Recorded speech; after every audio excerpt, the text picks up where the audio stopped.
For millions of people living across the central United States, an ordinary weekday begins without any hint of the danger quietly locked beneath their feet.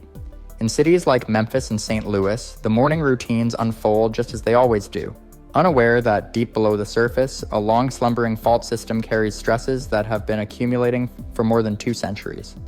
This region, stretching across the Mississippi Valley, is home to one of the most surprising and least understood seismic threats in the country, the New Madrid seismic zone. Unlike the well-known faults of the American West, the New Madrid seismic zone sits in the interior of the North American plate. It traces back to an ancient rift system that never fully tore the continent apart. That incomplete rift left behind a weakened zone in the crust, creating the conditions for powerful intraplate earthquakes. Today, this network of faults runs through portions of Arkansas, Missouri, Tennessee, Kentucky, and Illinois, extending for roughly 150 miles beneath some of the most heavily traveled and densely populated parts of the Midwest and South. The historic record shows just how dangerous this hidden system can be. During the winter of 1811 and 1812, a sequence of major earthquakes shook the early American frontier. Modern geologists estimate their magnitudes to have been between the high 7 range and just under 8.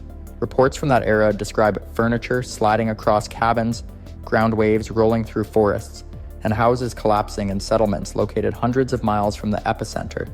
The shaking was strong enough to ring church bells in cities on the East Coast and rattle structures far into what is now Canada. In the centuries since those historic events, the region has remained deceptively calm, but scientific measurements show that strain is again accumulating. According to long-term assessments by the United States Geological Survey, the probability of a strong earthquake of magnitude 6 or greater in this zone during the next 5 decades is between 1/4 and 2/5. The chance of a large-scale repeat of the early 19th century sequence, while lower, still ranges between roughly 7 and 10%. Numbers that seismologists consider significant for an area with aging infrastructure and limited earthquake preparedness. The danger is amplified by the geology of the Mississippi embayment. Thick layers of sediment fill the basin, and when seismic waves pass through these soft layers, the motion becomes stronger and longer lasting. This means that even a moderate earthquake here can cause unusually widespread damage, far more extensive than what the same magnitude might produce in regions with firmer rock closer to the surface. As we begin this scenario, the question is not simply whether the New Madrid seismic zone can produce another large earthquake. It can, and history proves it. The real question is, what would happen if such an event struck a modern and highly interconnected nation? With this foundation in mind, we now move to the moment the rupture begins. Our scenario begins in the early morning hours just after 2 o'clock. The region is quiet, wrapped in the stillness that settles over the central United States long before dawn. Beneath the surface, however, a critical threshold has been reached. Along the Reelfoot Fault, one of the primary structures within the New Madrid seismic zone, stress that has accumulated for generations finally overcomes the friction holding the fault in place. The rupture begins near the town of New Madrid in southeastern Missouri. The initial break releases energy equivalent to thousands of high-yield explosives detonating at once. Instruments would later estimate the earthquake's magnitude in the upper 7 range, comparable to the strongest events known from this fault system. In the first few seconds, a deep rumbling moves through the ground, too low in frequency for most sleeping residents to recognize. It seems to come from every direction, vibrating through homes, vehicles, and the soft sediment that fills the Mississippi basin. Then the seismic waves arrive. Unlike the sharper jolts that are common along plate boundaries in the western United States, the shaking here is dominated by slow rolling motion. The Mississippi embayment is filled with thick layers of unconsolidated soil, and these layers amplify the waves dramatically. Entire neighborhoods are hit with swells of motion that lift and drop the ground in disorienting rhythms, making it difficult to stand, walk, or even crawl to safety. As the primary waves continue to propagate outward, the true damage begins. The saturated soils in many low-lying areas lose their cohesion, triggering widespread liquefaction. Streets buckle and tilt, and the foundations of structures shift as the earth briefly behaves more like a fluid than a solid. Sections of farmland slosh and slump as underground water is forced to the surface. In some places, plumes of sand and silt erupt upward, marking the violent pressure changes occurring below. The shaking lasts for more than half a minute, long enough to topple unreinforced walls, fracture underground utilities, and destroy older structures built before modern seismic standards were considered. In communities across parts of Missouri, Arkansas, Tennessee, Kentucky, and Illinois, an entire region is abruptly thrust into chaos, while most residents are still struggling to understand what is happening. As the final strong waves fade, an uneasy silence settles in. Power flickers across multiple states. Alarms blare, dogs bark, people wake to darkness, damaged buildings, and a sense that whatever has just happened is far from over. In reality, the first minute is only the beginning. In the minutes immediately following the rupture, the region enters a phase of rapid and compounding failure. The ground may have stopped shaking, but the consequences of those violent seconds begin unfolding at an overwhelming pace throughout cities and small towns located near the Mississippi River Basin. Older buildings constructed of unreinforced masonry suffer significant damage. Many of these structures were never designed with seismic forces in mind, and their brittle walls split apart under the stress. Entire rows of historic storefronts collapse outward into streets now littered with fallen brick, shattered glass, and sagging power lines. Transportation corridors critical to the central United States are struck especially hard. Highways that traverse soft sediment shift unevenly, creating sudden drop-offs, fractures, and buckled pavement. The soil beneath bridge supports has been weakened by liquefaction, and this instability places enormous stress on structures spanning major rivers. Several bridges across both the Mississippi and the Ohio experience severe deformation, with some losing sections as support columns tilt or sink into compromised ground. These failures instantly disrupt vital east-west and north-south routes, isolating communities on opposite sides of the region's waterways. The electrical grid, which relies on a vast network of substations and transmission lines, faces cascading disruption. Many substations rest on soil that has now shifted or lost strength, causing transformers to crack or topple. High voltage lines snap under the combined strain of ground movement and structural damage to towers. As these failures spread across state lines, a large portion of the central United States is plunged into darkness. Some areas retain only brief pockets of power before automatic shutdown systems trigger to prevent further overloads. Beneath the surface, infrastructure fares no better. Water mains rupture as pipe joints are pulled apart by lateral spreading of the ground, leaving some communities without usable water and others experiencing uncontrolled flooding from broken mains.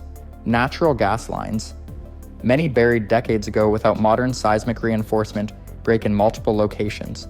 In the minutes after the shaking stops, the smell of gas becomes noticeable in several neighborhoods, and small fires ignite where sparks meet leaking fuel. Communication systems falter just as urgently needed emergency responses begin. Cell towers that remain standing struggle to operate due to power loss and damaged fiber optic cables. Landline networks, so still an important part of rural communication, suffer breaks at numerous points. Residents attempting to call emergency services encounter busy signals or complete outages, leaving countless people without a way to report injuries, trapped individuals, or structural failures. Across multiple states, the combined impact becomes clear.